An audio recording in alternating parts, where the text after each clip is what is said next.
A millionaire seeking adventure decides to swim in an isolated lake. But what was meant to be a moment of peace quickly turns into despair. What happens next defies all logic and promises a story you will never forget. The morning sun illuminated Sarah Thompson's luxurious apartment in Malibu, California. At 35, the heiress to one of the country's largest fortunes observed her dozens of photographs from safaris and expeditions spread out on the marble table. Her fingers drummed restlessly as her eyes scanned the images documenting years of adventures around the world. Miss Sarah, called Martha her housekeeper for over 2 decades, another invitation arrived for that charity event. "No, Martha," Sarah interrupted, a determined smile on her lips. "Enough social events. It's time for a new adventure. If this story interested you, don't forget to subscribe to our channel and give us a like. Tell us which city you're watching from. We continue." Sarah had already made her decision. After months of research and meticulous planning, she was ready for her biggest challenge, exploring the Everglades in Florida alone. The region, known for its unique biodiversity and untouched landscapes, would be the perfect setting for her photographs. "But Miss," Martha insisted, concern evident in her voice, "going alone to such a remote place, wouldn't it be better to hire a support team?" "Martha, you've known me since I was little. You know I need this freedom to capture the true essence of the places I photograph." The following week, Sarah boarded her private jet bound for Florida. Her state-of-the-art photographic equipment was carefully organized in special cases, along with enough supplies for 2 weeks of exploration. Around her neck, a delicate family necklace, her only concession to vanity on this expedition. Upon landing at the small airport in Everglades City, gateway to the Everglades, Sarah felt that familiar sense of excitement that preceded each new adventure. The warm air of the Florida wetlands greeted her like an embrace, while the sun set on the horizon, painting the sky with shades of orange and red. "Welcome to Florida, Miss Thompson," greeted the immigration officer, returning her passport. His eyes lingered for a moment on the necklace she wore, and something in his expression subtly changed. "Be careful during your stay." Sarah noticed the hesitation in his voice, but attributed it to natural concern for a woman traveling alone. After all, it wasn't the first time she had received that kind of warning on her expeditions. While waiting for her luggage, she noticed a man discreetly observing her, tall, wearing impeccably clean safari clothes, too different from the other local guides. He maintained a calculated distance, but his eyes never stopped following her movements. "Miss Thompson?" A deep voice surprised her. A middle-aged gentleman with sun-marked skin and a gentle smile approached. "I'm Robert, from the Environmental Control Post. We need to register your entry into the park." The mysterious man who had been observing her disappeared as soon as Robert approached. Sarah followed the official to a small office, where she filled out the necessary forms for her solo expedition. "It's not common for us to have visitors who venture alone through the Everglades," Robert commented as he stamped her documents. "Especially someone like you." "Someone like me?" "A person who carries ancient stories without knowing," he replied, his eyes fixed on Sarah's necklace. Before she could question the meaning of those enigmatic words, Robert changed the subject, providing maps and information about safe areas for camping. Sarah listened attentively to the instructions, but her mind was on the official's mysterious words and the growing sensation that there was more to this expedition than she had planned. As she left the office, the sun had completely disappeared, giving way to an impressive starry sky. Sarah decided to spend the night at the only hotel in town before heading to the Everglades the next morning. In her room, while organizing her equipment one last time, she instinctively touched the necklace around her neck. The object, a family heirloom that had always brought her luck on her adventures, felt heavier tonight, as if it too felt the weight of Robert's words. Through the hotel window, the Everglades stretched out in the darkness like a mystery to be unraveled, its waters holding secrets that Sarah could not yet imagine. Dawn found Sarah already on the move. Her rented jeep cut through the dirt road towards the heart of the Everglades, while the rising sun painted the wetlands with golden hues. Beside her, a detailed map marked the location she had chosen for her base camp, a region close to one of the main branches of the river, known for its abundant wildlife. "Perfect for photographs," she murmured to herself, adjusting her sunglasses as she drove. After 2 hours of travel, Sarah arrived at the ideal spot to set up her camp. The location was exactly as in the photos she had studied, a small natural elevation near the river, offering a privileged view of the flooded plain and natural protection against possible floods. With the efficiency of someone who has set up dozens of camps around the world, Sarah organized her equipment. Her state-of-the-art tent was strategically erected, and her improvised photographic studio was set up under a retractable cover. "Now that's more like it," she smiled, satisfied with the organization. The sun was already high when she decided to do her first reconnaissance of the area. Equipped with her main camera and a water bottle, Sarah began to explore the surroundings. The Everglades was even more impressive in person than in the photographs she had studied. The crystal-clear waters meandered between vegetation-covered islets, creating a natural mosaic of shades of green and blue. It was during this first exploration that something unusual caught her attention. On the riverbank, where she intended to fill her water bottles, there was a flat stone that seemed perfectly positioned to serve as an observation point. What intrigued her, however, were the strange markings on its surface, symbols that didn't seem natural. "Interesting," she murmured, approaching to photograph the symbols. As she adjusted her lens, she noticed that her necklace had started to warm slightly against her skin. Determined to get a better angle for the photograph, Sarah took a few steps into the water. The rocky surface under her feet seemed secure, but something in the environment had changed. The natural silence of the Everglades, previously filled with birdsong and the gentle movement of water, suddenly became denser. That's when she heard it. A low sound, almost imperceptible, like a distant whisper carried by the wind.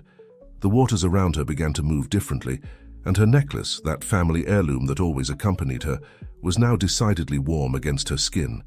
"Who's there?" she called, turning slowly with the camera in hand. Only silence answered. Sarah was about to return to the shore when she noticed something shiny beneath the water's surface, close to the stone with the symbols.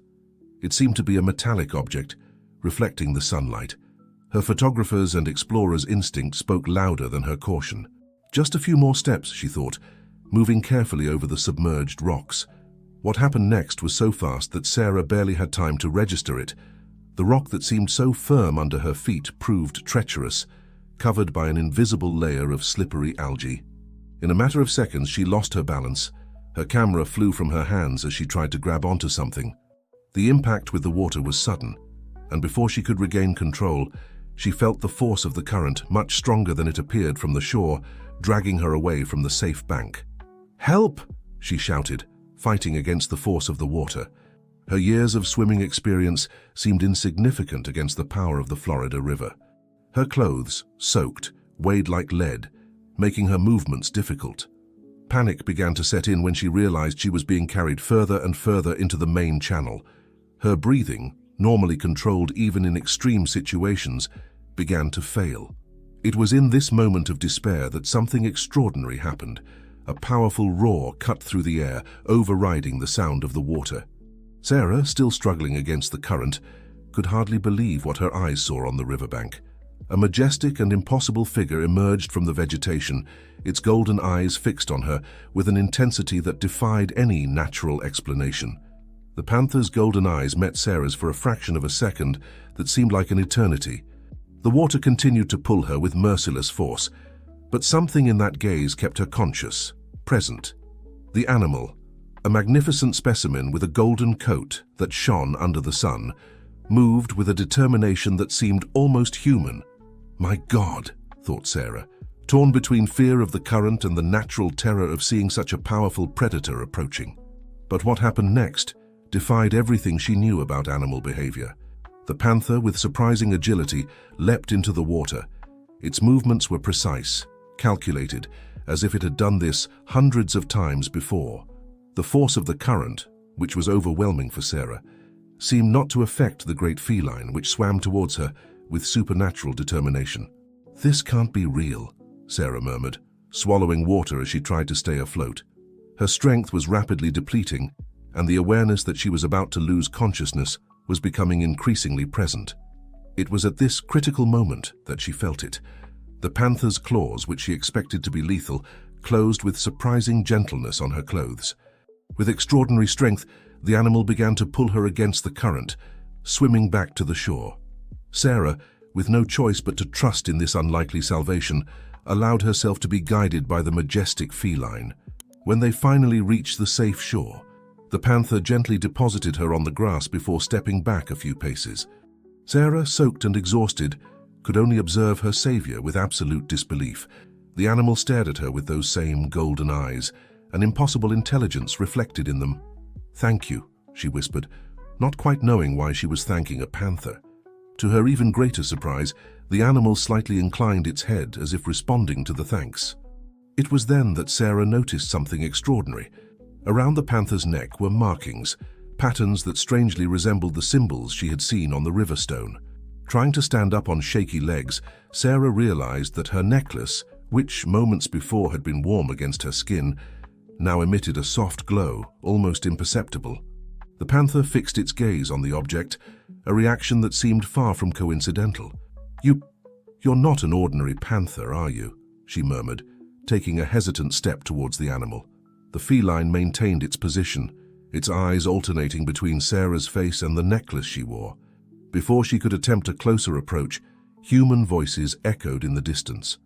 The panther raised its head, alert, and with one last penetrating look at Sarah, disappeared into the vegetation with a silent grace that seemed impossible for an animal of its size. Seconds later, a group of 3 people emerged from a nearby trail. They wore safari clothes and carried equipment that looked professional. Among them, Sarah recognized the mysterious man who had been observing her at the airport. "Miss Thompson," one of them called, running towards her. "Is everything all right? We heard screams." Sarah, still processing the extraordinary events of the last few minutes, only nodded.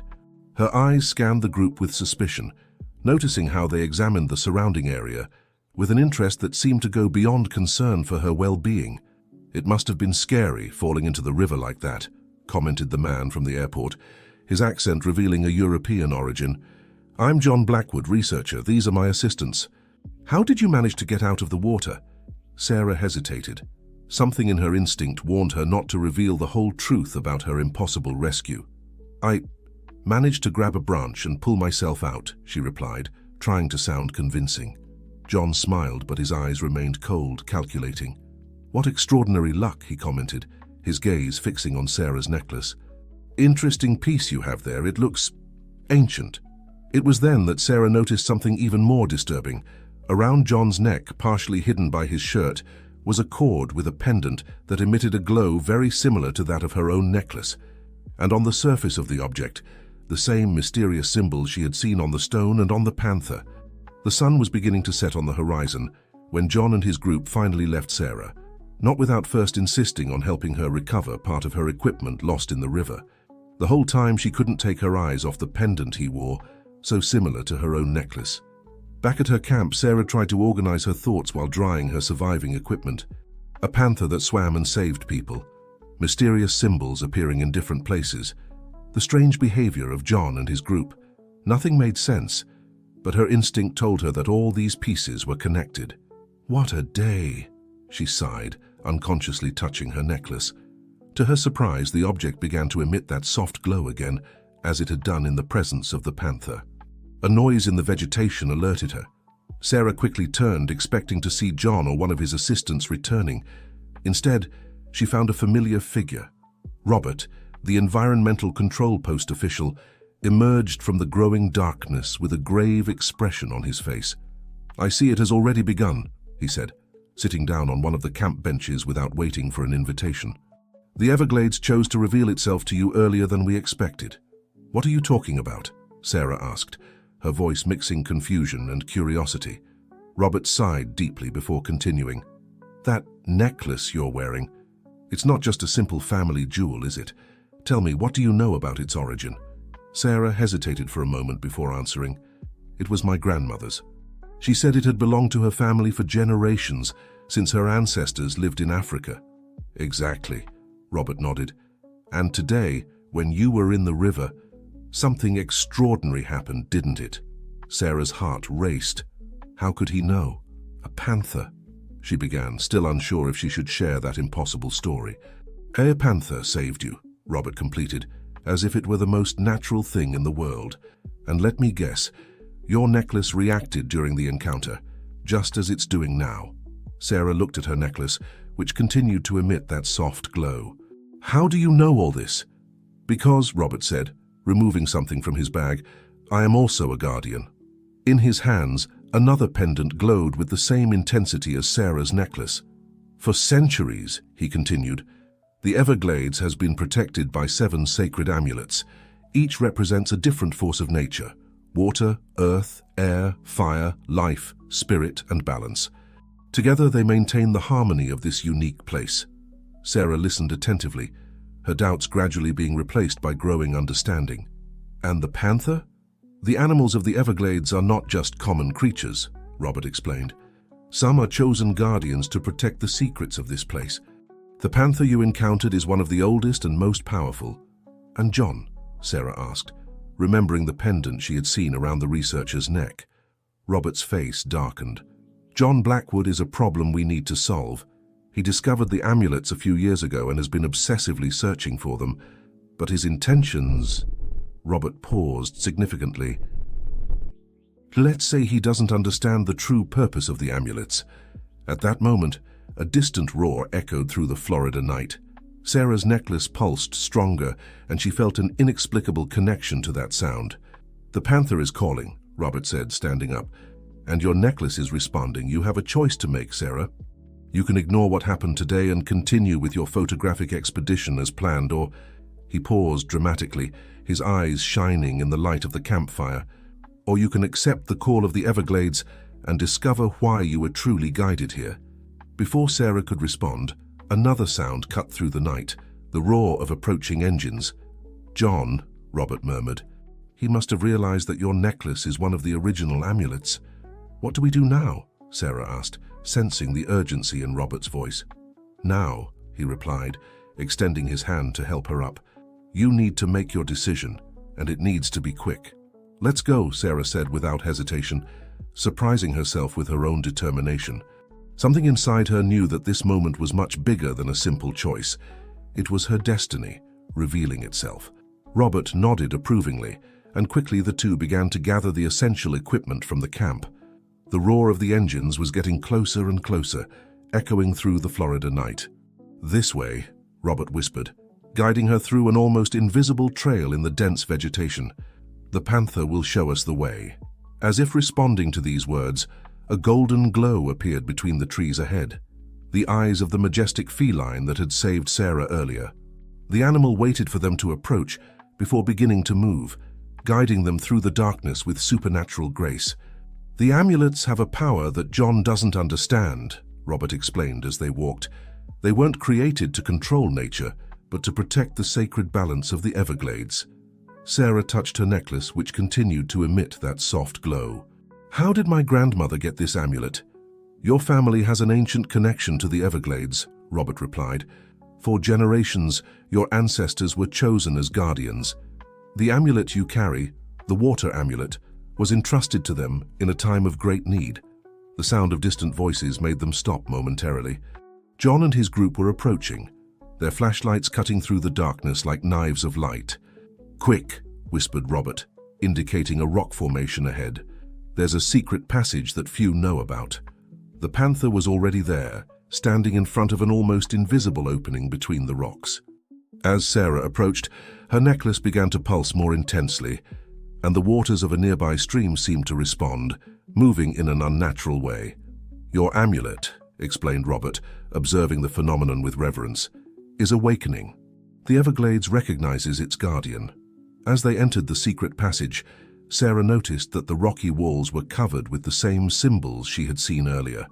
Her necklace gently illuminated the way, revealing ancient paintings that told a story she was beginning to understand. These symbols, said Robert, touching the marks on the wall, are the ancient language of the Everglades. They speak of a time when humans and nature lived in perfect harmony, when the amulets were created to preserve that balance. The panther continued to guide them, its silent steps echoing slightly in the natural tunnel. Suddenly the animal stopped, its ears moving in alert. What is it? Sarah whispered. He senses something, Robert replied, his voice tense.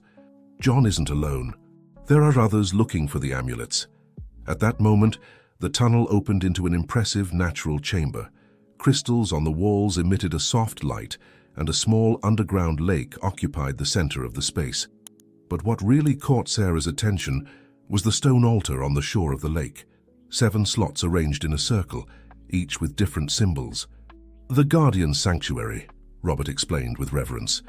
"This is where the amulets reveal their true power when united." The panther approached the altar, and to Sarah's amazement, an amulet began to glow on its neck. She hadn't noticed before, but the animal carried its own amulet, perfectly camouflaged in its fur. 3 amulets gathered, Robert murmured, looking at his own amulet, Sarah's and the panther's. This hasn't happened in decades.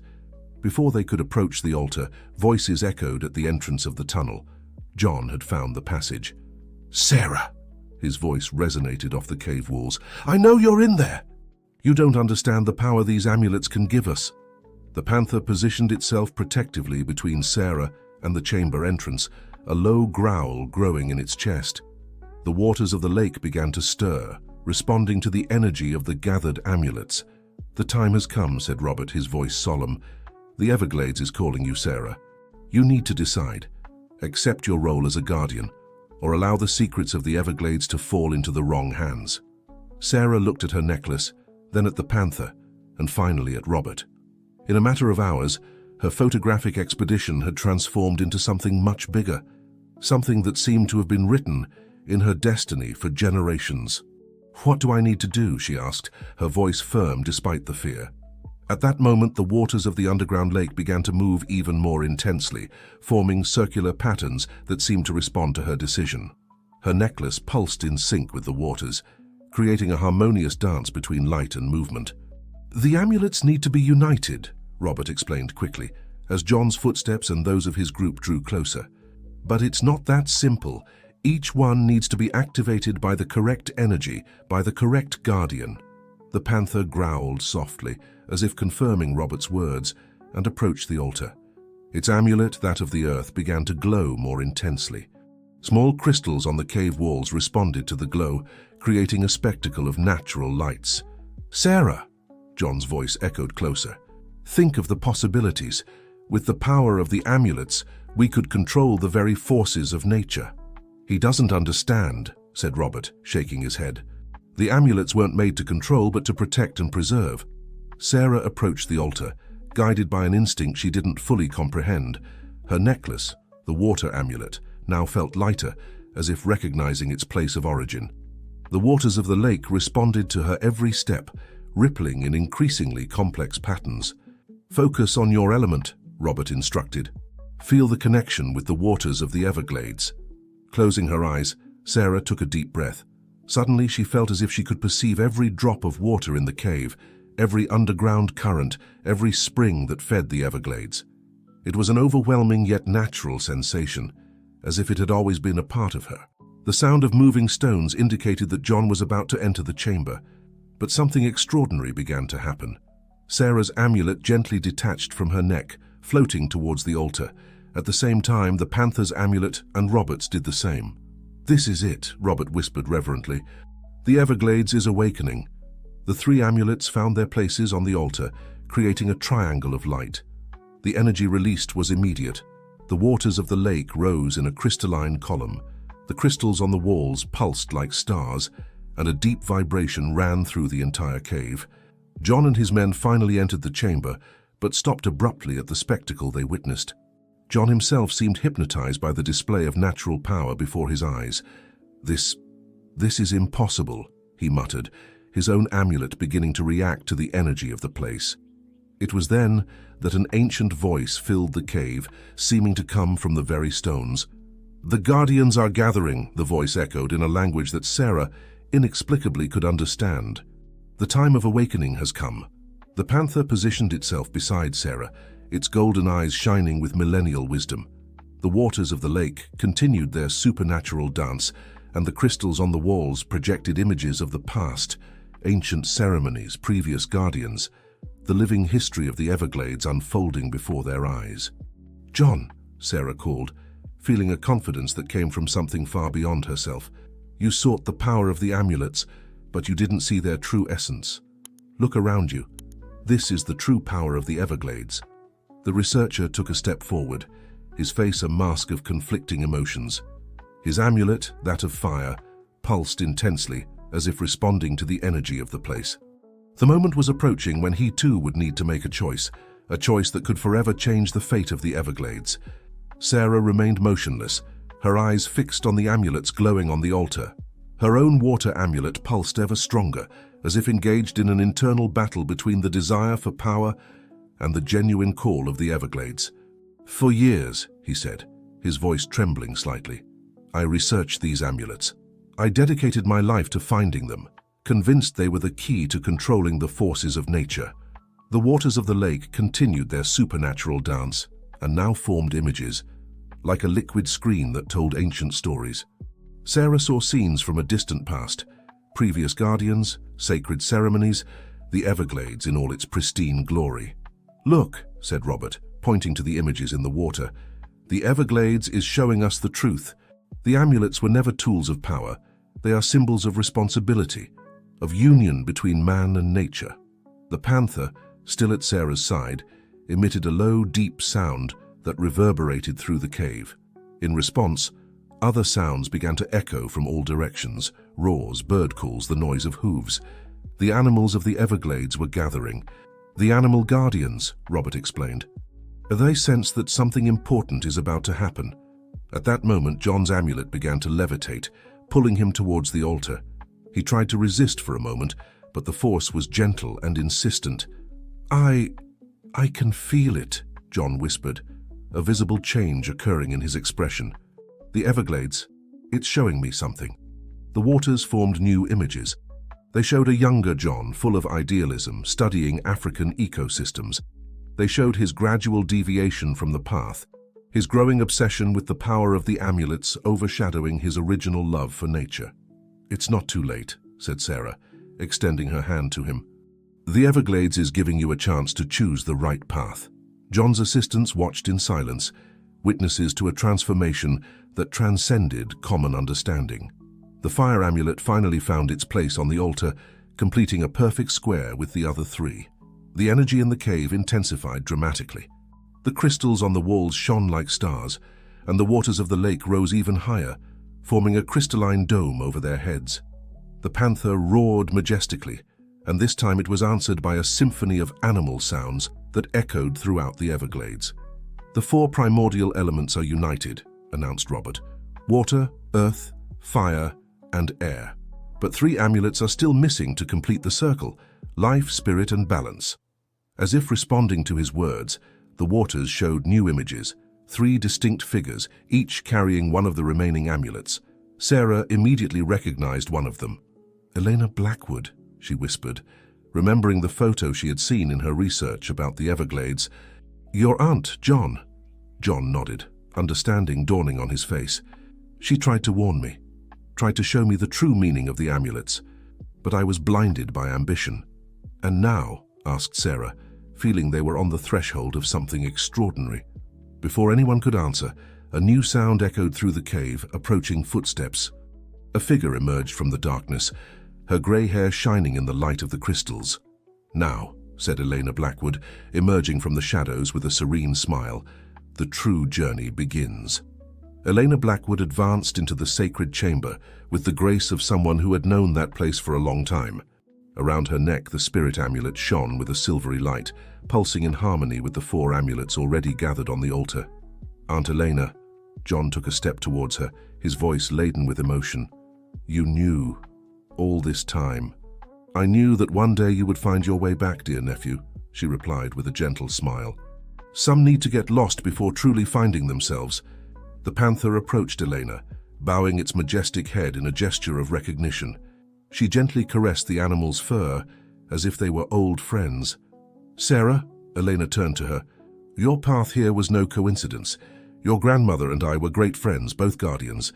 She entrusted the water amulet to your family, knowing that one day the Everglades would call its true protectors back." The waters of the underground lake rose again, now forming images of Sarah's grandmother, a young explorer, very much like her, discovering the secrets of the Everglades alongside Elena. "But two amulets are still missing," Robert observed. "Life and balance. Elena nodded, her face becoming more serious. The life amulet is protected by the alligators of the Everglades. They have guarded it for generations, waiting for the right moment to reveal it. As if responding to her words, a distant noise echoed through the cave, the unmistakable sound of alligators approaching. But it wasn't an ordinary sound. There was a melody to it, an ancient music that made the crystals on the walls vibrate in response. "They're coming," said Eleanor, her eyes shining. "The oldest guardians of the Everglades have felt the call." The floor of the cave trembled gently, and a new passage opened in one of the walls. Through it, to everyone's amazement, emerged a majestic alligator, its body emanating a soft light. In its mouth, it delicately carried the life amulet, its greenish light pulsing like a heart. "Matriarch," Elena whispered reverently, "the leader of the oldest clan in the Everglades." The alligator advanced with dignity to the altar, its wise eyes observing each person present. When it reached close, it raised its head, and with surprising gentleness deposited the amulet in its place. The energy in the chamber reached a new level. The 6 united amulets created a pattern of light that danced across the walls, and the waters of the lake began to form increasingly complex images, showing the complete history of the Everglades, from its formation to the present moment. "Only one is missing," said Robert, "the balance amulet, the most powerful of all." Eleanor stepped forward, her expression solemn. "The last amulet is closer than you imagine, but it can only be revealed when all the guardians are truly ready to accept their responsibility." She looked significantly at John, who understood what he needed to do.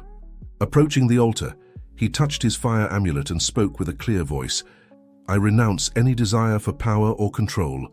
I accept my role as guardian, protector of the Everglades and its secrets."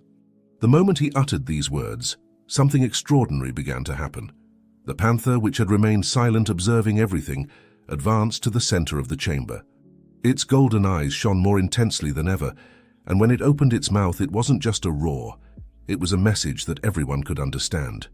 "Time is complete," the panther's voice echoed through the chamber, not as an animal sound, but as clear words that everyone could understand. "The guardians are gathered, and the Everglades is ready to reveal its final secret." Sarah, John, Elena, and Robert watched in absolute amazement as the panther transformed before their eyes. Its animal form began to glow with a golden light so intense it was almost impossible to look at directly. When the light dimmed, a male figure stood in its place, an elderly man with white hair and golden eyes that maintained the same wisdom as the panther. "My name is Thomas Thompson," he said, smiling gently at Sarah. "Your grandfather." Sarah felt her legs weaken. "But how? You disappeared 30 years ago." "I didn't disappear, dear granddaughter," Thomas replied. "I was chosen. The Everglades needed a guardian for the balance amulet, someone who could move between the worlds of humans and nature. I accepted that responsibility, transforming myself into the guardian panther." Eleanor stepped forward, tears in her eyes. "Thomas, after all these years, my old friend," he smiled. "You have guarded our secrets well, protecting the path until the right moment came." The waters of the lake now showed images of the past. Thomas, younger, discovering the secrets of the amulets, along with Eleanor, his gradual transformation, his decision to become the guardian panther to protect the Everglades. "But why didn't you tell me?" asked Sarah, her voice choked with emotion. "Why all this mystery? Each guardian needs to find their own path," Thomas explained. "You needed to discover your connection to the Everglades on your own, just as John needed to learn the true nature of the amulet's power." The alligator matriarch approached Thomas, bowing its head in respect.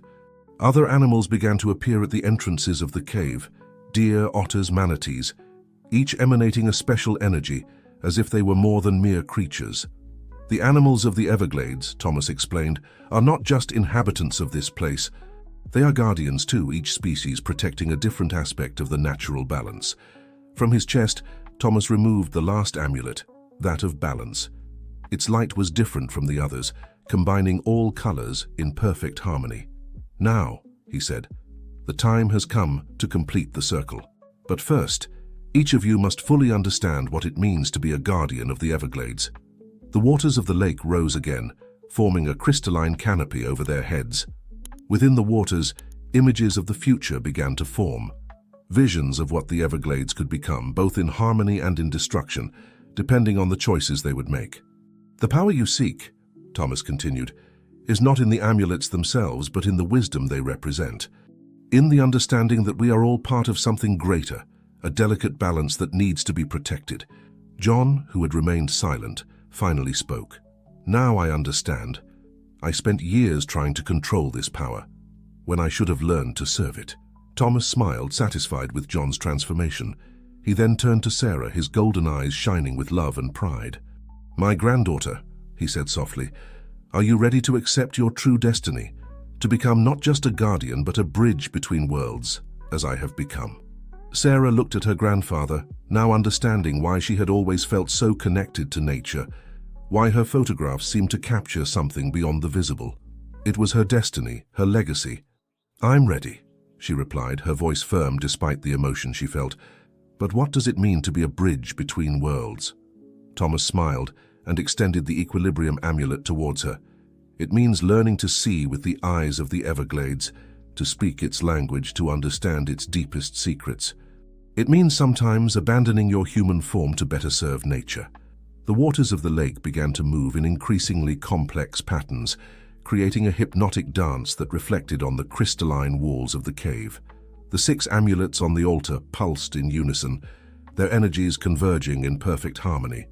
"To accept this gift," Thomas explained, "you need to be willing to give up your previous life just as I did.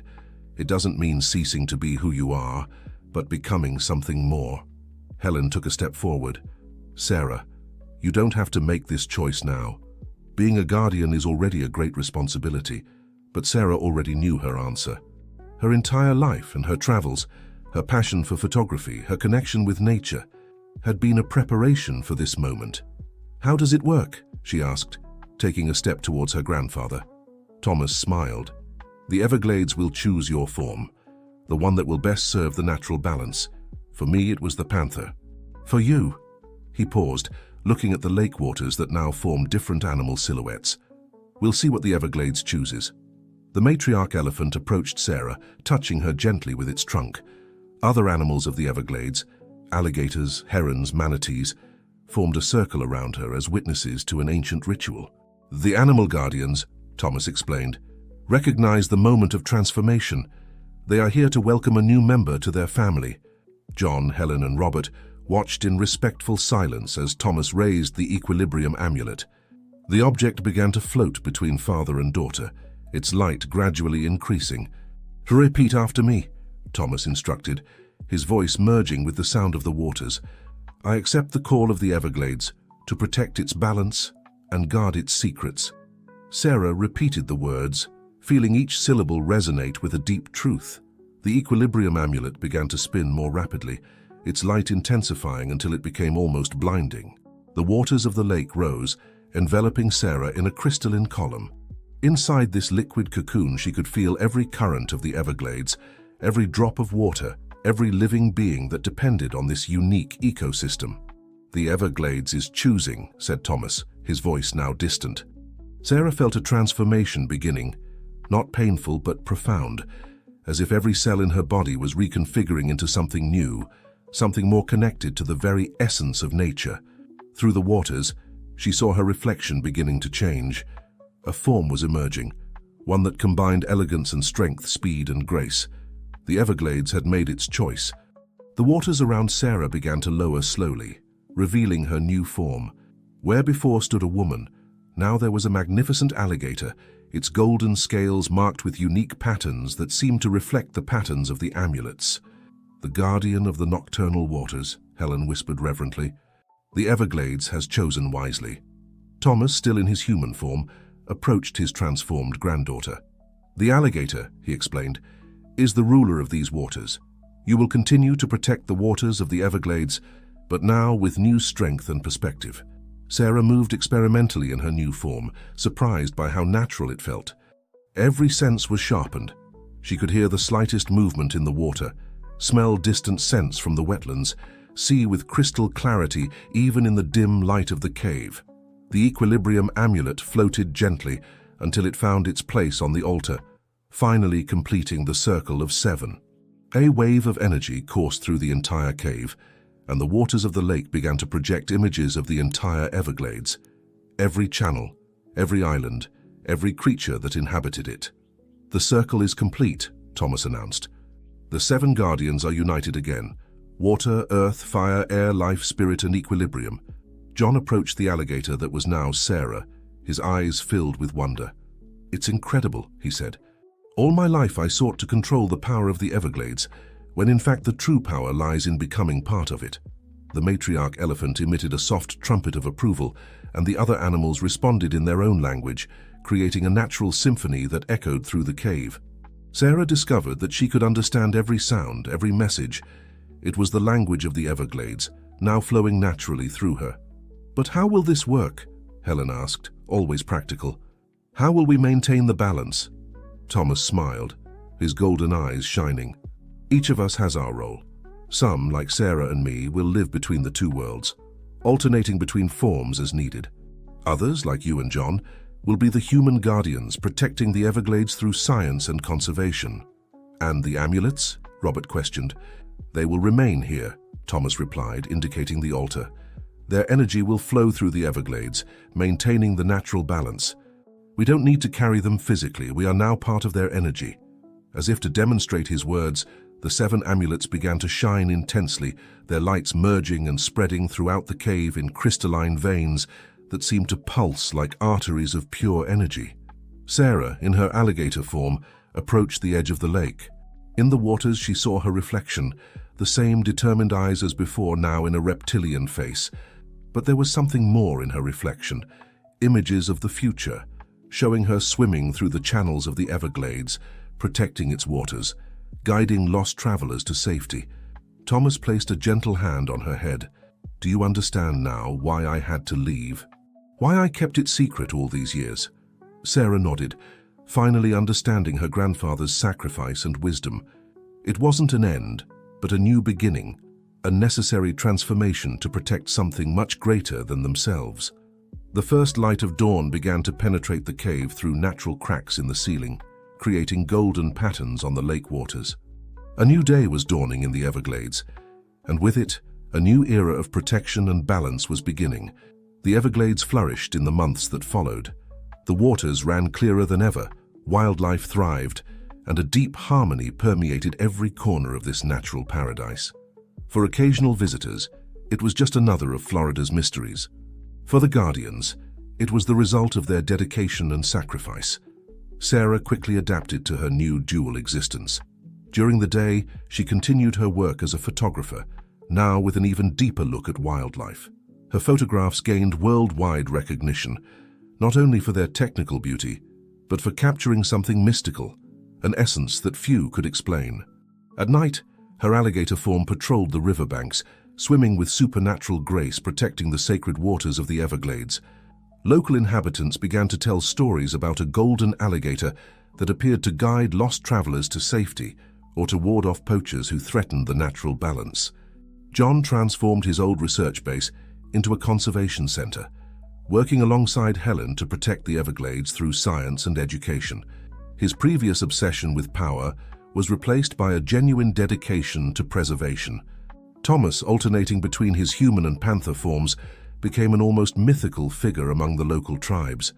The wise man who walked between worlds, guardian of the oldest traditions of the Everglades. On a particularly special night, all the guardians gathered in the sacred cave. The waters of the lake danced gently, reflecting the light of the 7 amulets that now rested permanently on the altar. "The Everglades is stronger than ever," Helen observed, her eyes shining in the light of the crystals. Sarah, in her human form at that moment, smiled. "Because we finally understand that it's not about controlling nature, but being part of it." Thomas nodded, proud. Each generation of guardians learns and teaches. The cycle continues, just as the waters of the Everglades continue their eternal flow.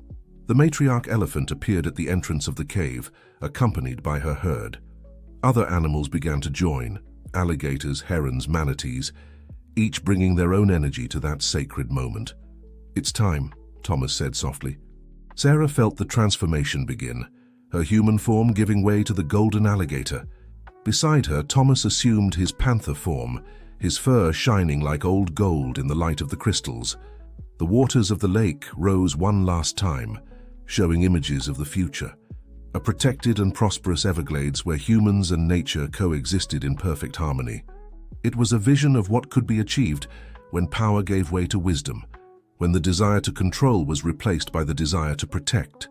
Father and daughter, panther and alligator, ran together through the Florida night, their powerful forms moving in perfect synchrony under the starry sky. The other guardians watched their departure, knowing that the Everglades was in good hands. And so the Everglades continued its eternal dance, its waters carrying the secrets of millennia, protected by those who had learned its most valuable lesson, that true power lies not in possessing, but in belonging. Dear listeners, we hope that Sarah's journey through the mystical Everglades has touched your hearts. Just as the waters of the Everglades hold their eternal secrets, we have many other extraordinary stories waiting to be shared with you. If this adventure has sparked your imagination, don't forget to subscribe to our channel and give us a like. Share your thoughts in the comments. Which moment of Sarah's transformation touched you the most? What would you do if you received the call of the Everglades? Together, we will continue to explore the deepest mysteries that nature has to reveal to us. Until our next story.